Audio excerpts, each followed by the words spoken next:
പ്രിയമുള്ളവരെ, സർവ അനുഗ്രഹദായകനായ ഭഗവാൻ വിളക്കുപാറ ശ്രീ മഹാദേവർ കുടികൊള്ളുന്ന മഹാദേവ ക്ഷേത്രമാണ് ഇപ്പം നിങ്ങൾ കാണുന്നത്. ഇതിൻ്റെ പുറം കാഴ്ചകളാണ്. അക്ഷരാർത്ഥത്തിൽ ലോകപ്രശസ്തമായ മഹാദേവ ക്ഷേത്രമാണിത്.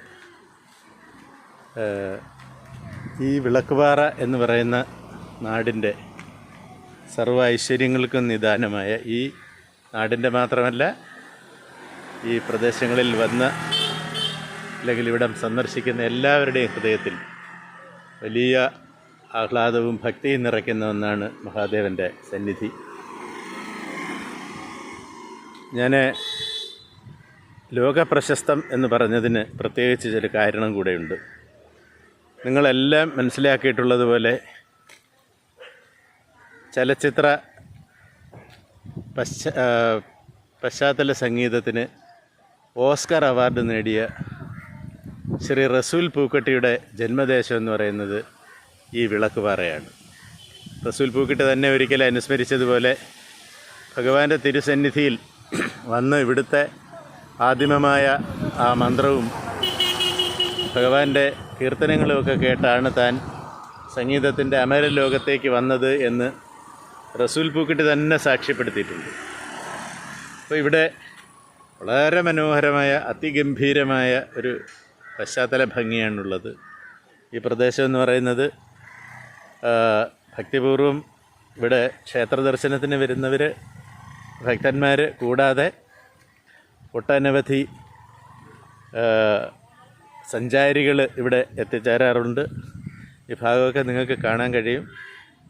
ഇതെന്ന് പറയുന്നത് തിരുവനന്തപുരത്ത് നിന്ന് വരുന്നവർക്ക് തിരുവനന്തപുരത്ത് നിന്ന് അഞ്ചൽ വന്നിട്ട് അഞ്ചൽ ഏരൂർ എന്ന് പറയുന്ന സ്ഥലത്ത് നിന്ന് പിന്നീട് വിളക്കുപാറ ക്ഷേത്ര സന്നിധിയിലേക്ക് ഇവിടുന്ന് പ്രൈവറ്റ് ബസ്സും ട്രാൻസ്പോർട്ട് ബസ്സുകൾ അപൂർവമായിട്ടാണ് ഉള്ളത്, പ്രൈവറ്റ് ബസ് ധാരാളമുണ്ട്. അപ്പോൾ ഈ ക്ഷേത്ര സന്നിധിയിലേക്ക് വരാവുന്നതാണ്. ബസ്സിൽ വരാം, അല്ലെങ്കിൽ സ്വന്തമായി വാഹനമുള്ളവർക്ക് അങ്ങനെയും ഇവിടെ എത്തിച്ചേരാവുന്നതാണ്. ഇവിടെ ക്ഷേത്ര ദർശനം കൂടാതെ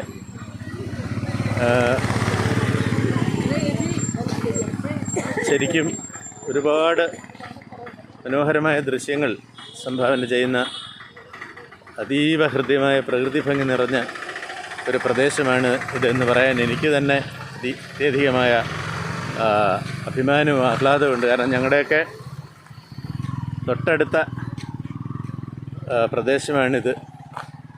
മിക്കവാറും വിളക്കുപാറ ഭഗവാനെ വന്ന് ദർശിക്കാനും അവിടുത്തെ അനുഗ്രഹങ്ങൾ ഏറ്റുവാങ്ങാനും ഞങ്ങളെല്ലാവരുമൊക്കെ തന്നെ ഇവിടെ എത്താറുണ്ട്. ഇവിടെ വിളക്കുപാറ വന്നതിന് ശേഷം നിങ്ങൾക്ക് ഇടമൺ 34 എന്ന് പറയുന്ന സ്ഥലത്തേക്ക് പോയിട്ട് അവിടെ നിന്ന് തെന്മല എക്കോ ടൂറിസം പ്രോഗ്രാം, ആ എക്കോ ടൂറിസം കേന്ദ്രത്തിൽ പോയി അവിടെ ധാരാളം ഡാം ഉൾപ്പെടെ ഒരുപാട് കാര്യങ്ങൾ കാണാനും സന്ദർശിക്കാനും ഉണ്ട്.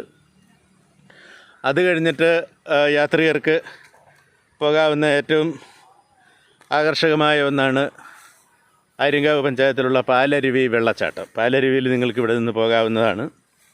ഈ റൂട്ടിലൂടെ പോകാം. അത് കഴിഞ്ഞ് ആര്യങ്കാവ്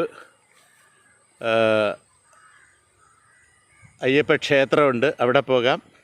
അവിടെ നിന്ന് വേണമെന്നുണ്ടെങ്കിൽ ചെങ്കോട്ട വഴി തിരിഞ്ഞ് അച്ചൻകോവിൽ അയ്യപ്പ ക്ഷേത്രത്തിൽ പോകാം. അങ്ങനെ ഒരു വലിയ ടൂറിസം സർക്യൂട്ടായിട്ട് മാറ്റാൻ പറ്റുന്ന തരത്തിലുള്ള ഗംഭീരമായ ഒരുപാട് ഉജ്ജ്വലമായ കാഴ്ചകളും നിറവാർന്ന ദൃശ്യങ്ങളെല്ലാം ചേർന്ന അത്യുജ്വലമായ ഒരു ഭൂമികയാണ് ഇവിടം എന്ന് പറയുന്നതിന് എനിക്ക് വലിയ ആഹ്ലാദമുണ്ട്. നിങ്ങളെ എല്ലാവരെയും പ്രിയപ്പെട്ട യാത്രികരെ ഞാൻ ഈ പ്രദേശത്തേക്ക് ക്ഷണിക്കുകയാണ്. ഈ നാടിൻ്റെ സർവ്വ ഐശ്വര്യങ്ങൾക്കും നിദാനമായ ഭഗവാൻ വിളക്കുപാറ മഹാദേവരുടെ ഈ മണ്ണ്, ഈ എണ്ണപ്പനത്തോട്ടങ്ങളുണ്ട് ഇവിടെ. ടൂറിസം സാധ്യതകൾ സർക്കാർ ശരിക്കും വിനിയോഗിച്ചിട്ടില്ലെന്ന് തന്നെ വേണം പറയാൻ. കാരണം ഇത്രയും ഗംഭീരമായ ടൂറിസം സാധ്യതകളുള്ള ഈ പ്രദേശത്തെ എല്ലാം കൂടെ കൂട്ടിയിണക്കിക്കൊണ്ടൊരു ടൂറിസം സർക്യൂട്ട് സ്ഥാപിക്കുകയാണെന്നുണ്ടെങ്കിൽ അത് നാടിൻ്റെ സാമ്പത്തിക വികസനത്തിനും ടൂറിസം ഡെവലപ്മെൻറ്റ് തുടങ്ങിയിട്ടുള്ള കാര്യങ്ങൾക്കും അങ്ങേയറ്റം ഗുണപ്രദമാകുമെന്നുള്ളത് ശ്രദ്ധേയമാണ്. അത് ഇവിടുത്തെ ജനപ്രതിനിധികൾ ഉൾപ്പെടെയുള്ളവരും അതുപോലെ തന്നെ ടൂറിസം ഡിപ്പാർട്ട്മെൻറ്റും കൊല്ലം ജില്ലാ ടൂറിസം പ്രൊമോഷൻ കൗൺസിലും ഒക്കെ അതുപോലെ സംസ്ഥാന സർക്കാരുമൊക്കെ ഈ കാര്യത്തിൽ വേണ്ടത്ര ഗൗരവത്തോടെയുള്ള ഒരു ഇടപെടൽ നടത്തുമെന്നുള്ളൊരു പ്രതീക്ഷയാണ് ഞങ്ങളെപ്പോലുള്ളവർക്ക് ഉള്ളത്. ഗ്രാമപഞ്ചായത്തിനും അതിൻ്റേതായ പങ്ക് വഹിക്കാൻ കഴിയും. ഞാൻ ഏരൂർ ഗ്രാമപഞ്ചായത്തിൽ ഒക്കെ ജോലി ചെയ്തിട്ടുണ്ട്. അപ്പോഴൊക്കെ നമ്മൾ പല സന്ദർഭങ്ങളിൽ ഇത്തരം കാര്യങ്ങൾ ശ്രദ്ധയിൽപ്പെടുത്തിയിട്ടുണ്ട്. അതുപോലെ തന്നെ നിങ്ങൾക്ക് മനസ്സിലാക്കാൻ കഴിയുന്ന ഒരു കാര്യം, നമ്മുടെ ഇവിടെ അടുത്താണ് കുളത്തൂപ്പുഴ. ഇവിടുന്ന് അധികം ദൂരമില്ല. കുളത്തൂപ്പുഴയിൽ ആണെങ്കിൽ മലയാളത്തിലെ അമരനായ സംഗീത ചക്രവർത്തി, മലയാള സിനിമാ ലോകത്തെ അനശ്വരമായ ഒരുപാട് ഗാനങ്ങൾ, ഒട്ടനവധി ഗാനങ്ങൾ സംഭാവന ചെയ്ത സംഗീത ചക്രവർത്തിയായ രവീന്ദ്രൻ മാഷിൻ്റെ ഓർമ്മയ്ക്കായിട്ട് രാഗസരോവരം എന്ന് പറയുന്ന ഒരു സാംസ്കാരിക കേന്ദ്രം, അതിൻ്റെ പ്രവർത്തനം ഒരു വിധം ആയിട്ടുണ്ട്. നമ്മുടെ രാജീവ് അഞ്ചലിൻ്റെ മേൽനോട്ടത്തിലാണ് അതിൻ്റെ നിർമ്മാണങ്ങൾ നടന്നു വരുന്നത്. ഗ്രാമപഞ്ചായത്ത് അതിന് മുൻകൈ എടുത്ത് പ്രവർത്തനങ്ങളൊക്കെ നടത്തുന്നുണ്ടെന്നാണ് നമ്മൾ മനസ്സിലാക്കുന്നത്. അതുപോലെ തന്നെ അതിന് ഇപ്പോഴും തുക വകയിരുത്തിയിട്ടുണ്ട്. പൂർണ്ണ തോതിൽ അത് പ്രവർത്തന സജ്ജമായിട്ടില്ല. സംഗീതത്തെ സ്നേഹിക്കുന്ന സംഗീതപ്രേമികളായ ആളുകൾക്കൊക്കെ ഈ രാഗസരോവരം കൂടെ സന്ദർശിക്കുന്നതിനുള്ള അവസരം ഇതിനടുത്ത് തന്നെയാണ്. അവിടെ പോകാവുന്നതാണ്. മാത്രമല്ല ഒരുപാട് രീതിയിൽ നമുക്ക് ഈ പ്രദേശം തന്നെ നിങ്ങൾ ഒന്ന് കണ്ടു നോക്കണം. എനിക്ക് പലപ്പോഴും പറയാതിരിക്കാനാവത്തില്ല. ഈ മനോഹര ദൃശ്യങ്ങൾക്കിടയിൽ ചിലപ്പോൾ ഇങ്ങനെയൊക്കെയുള്ള ചില ദൃശ്യങ്ങളിലൂടെ കാണിക്കേണ്ടി വരുന്നതിൻ്റെ ഒരു സങ്കടമില്ലാതെ ഇതുപോലെയുള്ള ഇത്രയും ഹൃദയാവർജകമായ കാഴ്ചകൾ തരുന്ന ഈ സ്ഥലങ്ങളിലൊക്കെ ഇങ്ങനെയുള്ള ഈ കുപ്പി അതുപോലെ മാലിന്യങ്ങളൊക്കെ വലിച്ചെറിയാൻ മനസ്സ് തോന്നുന്ന മലയാളിയുടെ ഈ മനസ്സിന് എന്താണിതിന് ഒരു പറയുക എന്നാണ് എനിക്ക് വാക്കുകൾ കിട്ടുന്നില്ല. ഒരിക്കലും നമ്മൾ ചെയ്യാൻ പാടില്ലാത്തതാണ്. ഇതുപോലെയുള്ള സ്ഥലങ്ങളിലൊക്കെ വന്നിട്ട് കണ്ട് ഹൃദയം നിറഞ്ഞ് മനസ്സ് നിറഞ്ഞ് സന്തോഷത്തോടു കൂടി, എൻ്റെ അഭിപ്രായത്തിലൊരു കടലാസ തുണ്ട് പോലും നമ്മൾ ഇത്തരം സ്ഥലങ്ങളിൽ നിക്ഷേപിക്കാൻ പാടില്ല.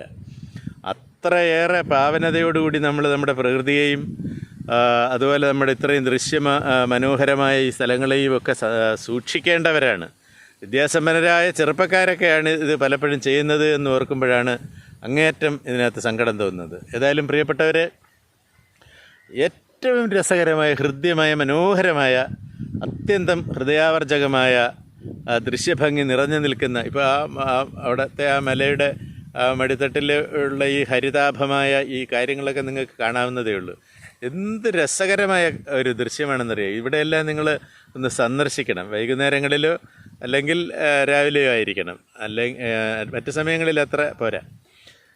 ഏതായാലും പ്രിയപ്പെട്ട നിങ്ങളെ ഓരോരുത്തരെയും ഞാൻ ഈ നാടിൻ്റെ ഈ മഹത്തായ സ്നേഹവും പാരമ്പര്യവും പുലരുന്ന ഈ നാടിൻ്റെ ഈ മനോഹരമായ പ്രകൃതിയുടെ അക്ഷയഖനിയായ ഈ ദൃശ്യങ്ങളിലേക്ക് ഒരിക്കൽ കൂടി സ്വാഗതം ചെയ്യുകയാണ്. നിങ്ങളെല്ലാവരും എത്തണം, ഇവിടെയൊക്കെ കാണണം, ആസ്വദിക്കണം, മനസ്സിലാക്കണം എന്ന് ഉള്ള സ്നേഹപൂർണ്ണമായ അഭ്യർത്ഥനയോടെ വീണ്ടും ഒരു മനോഹരമായ ദൃശ്യവുമായി നമ്മൾ തമ്മിൽ കാണുന്നത് വരെ നിങ്ങളുടെ മോഹൻദാസ്.